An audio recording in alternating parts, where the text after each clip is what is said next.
Salam kerahiman. Hari ini tanggal 8 Maret ya. Kita akan baca dari 10:35. Kita mulai ya. Dalam nama Bapa dan Putra dan Roh Kudus. Amin. 10:35. Petang ini seorang laki-laki muda sedang menghadapi ajal. Ia sangat menderita. Untuk intensi ini, aku mulai mendaras koronka yang telah diajarkan Tuhan kepadaku. Aku mendarasnya sampai selesai. Tetapi sakratul maut itu terus berlanjut. Aku ingin memulai litani orang kudus. Tetapi tiba-tiba aku mendengar suara, "Daraskanlah koronka itu." Aku paham bahwa jiwa itu membutuhkan bantuan doa dan kerahiman khusus. Maka aku mengurung diri di kamarku dan meniarap di depan Allah serta memohon kerahiman untuk jiwa itu. Tiba-tiba aku merasakan keagungan Allah yang mulia dan keadilannya yang besar. Aku gemetar ketakutan, tetapi tidak berhenti memohon kerahiman Tuhan bagi jiwa itu. Kemudian aku melepaskan salib yang tergantung di dadaku, salib yang telah kuterima ketika aku mengikrarkan kaul-kaulku. Dan aku meletakkannya pada dada orang yang menghadapi ajal itu dan berkata kepada Tuhan, "Yesus, pandanglah jiwa ini dengan cinta yang sama dengan cintamu ketika Engkau memandang persembahanku pada hari kaul kekalku, dan dengan jaminan janji yang Engkau sampaikan kepadaku dalam kaitan dengan orang yang menghadapi ajal dan mereka yang akan menyerukan kerahiman-Mu atas mereka. Berilah orang ini rahmat untuk mati bahagia." Penderitaannya serta-merta berhenti dan ia meninggal dengan damai. Oh, betapa kita harus banyak berdoa untuk orang yang menghadapi ajal. Marilah kita memanfaatkan kerahiman sementara masih ada waktu untuk kerahiman. Ini suatu cerita ya, cerita yang sangat menarik. Petang ini, seorang laki-laki muda sedang menghadapi ajal. Ia sangat menderita. Setelah dibaca semua, saya menyimpulkan bahwa ini suatu penglihatan. Jadi Suster Faustina tidak berada bersama si laki-laki muda tersebut. Tapi dia melihat satu penglihatan di mana ada seorang laki-laki muda sedang menghadapi ajal dan ia sangat menderita. Dan melihat hal tersebut, Suster Faustina melakukan intensi. Aku mulai mendaras koronka. Dia mempersembahkan doa koronka untuk si orang yang sedang sekarat ini. Sama seperti yang Yesus minta. Doakanlah doa koronka buat orang yang sedang sekarat. Dan Suster Faustina lakukan hal tersebut. Dia berdoa koronka sampai selesai. Tapi ternyata dia masih melihat satu penglihatan di mana si anak muda ini masih dalam sakratul maut. Dia masih gelisah, masih ketakutan, masih menderita. Oleh sebab itu, Suster Faustina punya inisiatif. Saya akan melanjutkan doa untuk orang muda itu dengan litani orang kudus. Kita juga sering ya berdoa misalnya koronkanya udah selesai tapi nggak terjadi apa-apa. Atau mungkin Tuhan mau yang lain. Sehingga Suster Faustina dia mau berdoa litani orang kudus. Tapi dia mendengar suara, "Daraskanlah koronka yang kuajarkan kepadamu." Yang pernah diajarkan oleh Yesus kepada Suster Faustina. Ini mengingatkan kita lagi bahwa mari kita berdoa koronka seperti yang Yesus ajarkan.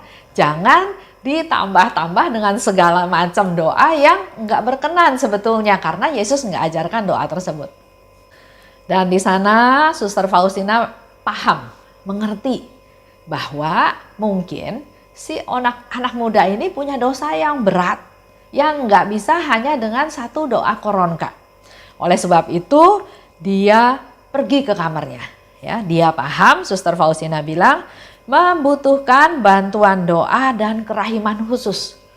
bukan hanya sekedar berdoa, tapi butuh sesuatu yang lebih untuk menyelamatkan jiwa anak muda ini. Jadi memang dalam berdoa, sama seperti beberapa waktu yang lalu ada seorang teman sharing, orang tuanya sudah sangat sakit menderita, sudah berhari-hari, mungkin sudah berbulan-bulan sakit, sudah didoakan, sudah banyak hal yang dilakukan, tapi si orang tua ini belum meninggal. Jadi dia mengalami penderitaan dan anaknya, mantunya sangat peduli. Dia bilang dia sudah berdoa rosario, dia sudah berdoa koronka, tapi masih belum. Dan saya anjurkan coba datang ke perayaan Ekaristi offline, jangan online. Memang sekarang dalam masa pandemi, tapi kesetiaan, kesungguhan ini mungkin Tuhan butuhkan juga. Anak-anaknya, mantunya pasti masih muda, boleh ke gereja offline. Silahkan datang. Perayaan Ekaristi persembahkan mamahnya supaya mengalami kedamaian, dan kalau memang harus pulang dia juga sudah siap, enggak menderita antara hidup dan mati. Nah ini hari ini cerita ini juga sama. Jadi dengan berdoa koronka, Suster Faustina tahu enggak cukup. Dia butuh kerahiman khusus. Oleh sebab itu dia pergi ke kamarnya, dia mengurung diri dan dia meniarap di hadapan Allah. Serta mohon kerahiman untuk jiwa itu. Jadi tetap fokusnya dia memohon kerahiman untuk si anak muda ini. Suster Faustina nggak peduli dia sakit apa atau nggak peduli dia dosanya apa, tapi dengan satu penglihatan, dengan hatinya tergerak, dia berdoa buat anak muda ini. Tiba-tiba dia merasakan keagungan Allah waktu dia tiarap ya di kamarnya. Aku gemetar ketakutan ya, merasakan keagungan Allah, Allah hadir, dan dia bilang dia gemetar ketakutan. Tapi di tengah ketakutannya dia nggak stop, dia tetap berdoa mohon kerahiman Tuhan buat si anak muda ini, buat jiwa yang sedang sekarat ini. Dia tetap mohon. Kemudian dia tergerak untuk melepaskan salib yang dia pakai. Jadi setiap perayaan Kaul itu di sana, di kongregasi di sana diberikan barang-barang rohani. Antara lain ada salib, ada kerudung hitam, ada rosario, ada ikat pinggang. Nah, salib yang dipakai oleh Suster Faustina itu pada waktu dia terima pada waktu Kaul, dia keluarkan, dia taruh di dada anak muda tersebut. Nah ini yang saya katakan, Suster Faustina melihat satu penglihatan, bukan real dia ketemu dengan si anak muda tersebut, karena pada saat itu Suster Faustina katakan dia sedang ada di kamarnya, ya. Dan aku meletakkan salib pada dada orang itu dan berkata pada Yesus, Yesus, pandanglah jiwa ini dengan cinta yang sama dengan cintamu ketika engkau memandang persembahanku pada hari Kaul kekalku. Jadi Suster Faustina minta pada Yesus untuk memandang si orang yang sedang sekarat ini dengan cinta yang sama yang Suster Faustina terima pada waktu Kaul kekal.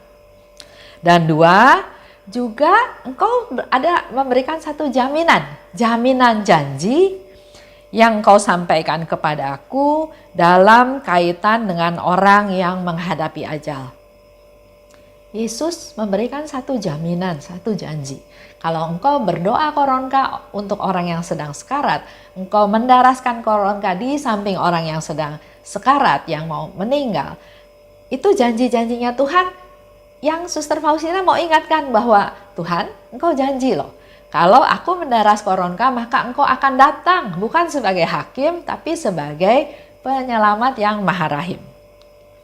Dan mereka akan menyerukan kerahimanmu atas mereka. Minta rahmat untuk supaya si anak muda ini mati bahagia. Dan memang itu yang paling dibutuhkan oleh orang yang sedang sekarat. Nggak ada hal yang lain yang dibutuhkan. Dan Suster Faustina memberikan apa yang sungguh-sungguh dibutuhkan. Tiba-tiba Suster Faustina melihat penderitaannya serta-merta berhenti.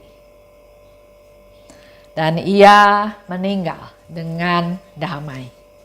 Itu yang dilakukan. Itu yang harus dilakukan oleh kita para devosan. Jangan habis waktu untuk hal-hal yang lain, tapi mari inilah saatnya. Pada saat pandemi, pada saat bencana ada di mana-mana, inilah saatnya kita berdoa buat orang-orang yang sedang sekarat. Kita nggak kenal sama dia, kita nggak tahu dia ada di mana, tapi Yesus memberikan kesempatan kepada kita untuk berdoa buat mereka yang sedang sekarat, supaya mereka bisa pulang dengan damai. Seperti yang dikatakan oleh Suster Faustina, penderitaannya berhenti dan ia meninggal dengan damai. Dikatakan lebih lanjut, betapa kita harus banyak berdoa. Ya, Suster Faustina katakan, untuk orang yang menghadapi ajal. Kita para devosan kerahiman yang memang fokus berdoa untuk mereka-mereka yang menghadapi ajal, karena kita sudah tahu caranya, yaitu berdoa koronka. Mari manfaatkan kerahiman Tuhan, sementara masih ada waktu. Mari kita berdoa menjadi silih atas dosa-dosa mereka. Itu yang dikatakan oleh Suster Faustina, mari manfaatkan kerahiman Tuhan sementara masih ada waktu. Artinya suatu hari nanti udah gak ada lagi waktu untuk kerahiman. Dalam masa pandemi ini banyak sekali yang meninggal mendadak. Banyak sekali yang meninggal yang gak siap. Yang gak ada persiapan, yang bahkan dia gak tahu dia mau meninggal. Ada beberapa teman saya yang juga sharing bercerita, dia katakan suaminya positif, ada di rumah sakit. Sudah makin lama makin baik, makin lama makin baik, dan sudah siap-siap mau pulang ke rumahnya keesokan harinya karena semuanya sudah beres. Tiba-tiba dia mendengar kabar bahwa suaminya sesak napas dan terus meninggal. Nah, orang seperti ini menurut saya dia nggak siap, karena dia siapnya mau pulang ke rumah ya, bukan pulang ke rumah Tuhan. Nah, mari kita rajin-rajin berdoa koronka. Dan pada jam kerahiman, persembahkanlah jiwa-jiwa yang sekarat itu dalam jam kerahiman. Supaya Tuhan menurunkan rahmat-Nya dan memberikan kedamaian sehingga dia bisa pulang dengan damai. Itu aja untuk hari ini. Demi nama Bapa dan Putra dan Roh Kudus. Amin. Salam kerahiman.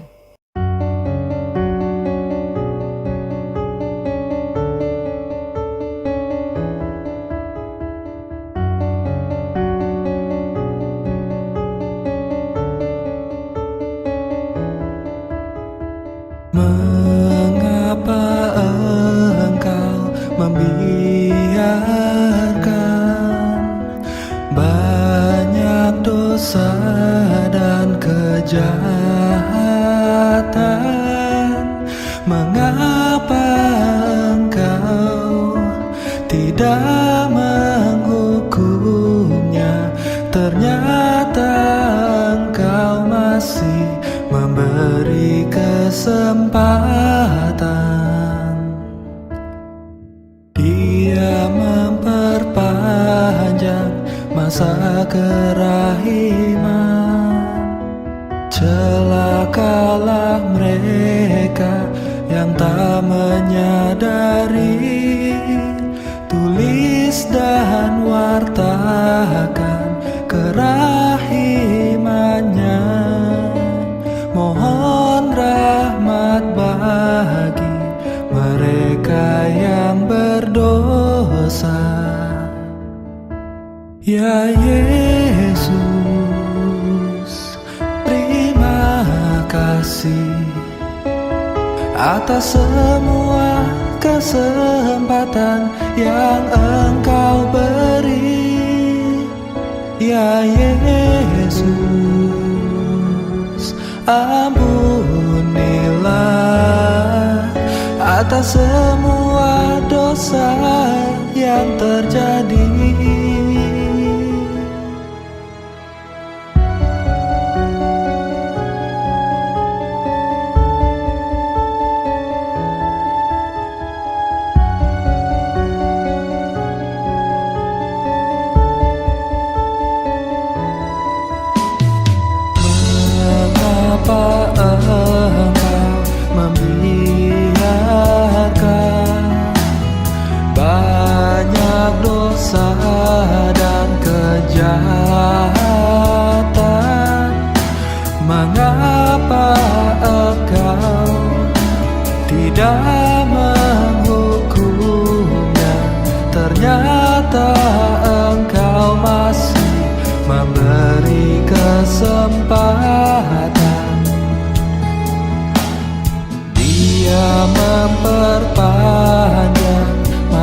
kerahiman. Celakalah mereka yang tak menyadari. Tulis dan wartakan kerahimannya. Mohon rahmat bagi mereka yang berdosa. Ya Yesus, terima kasih atas semua kesempatan yang Engkau beri. Ya Yesus, ampunilah atas semua dosa yang terjadi. Ya Yesus, terima kasih atas semua kesempatan yang Engkau beri. Ya Yesus, ampunilah atas semua dosa yang terjadi.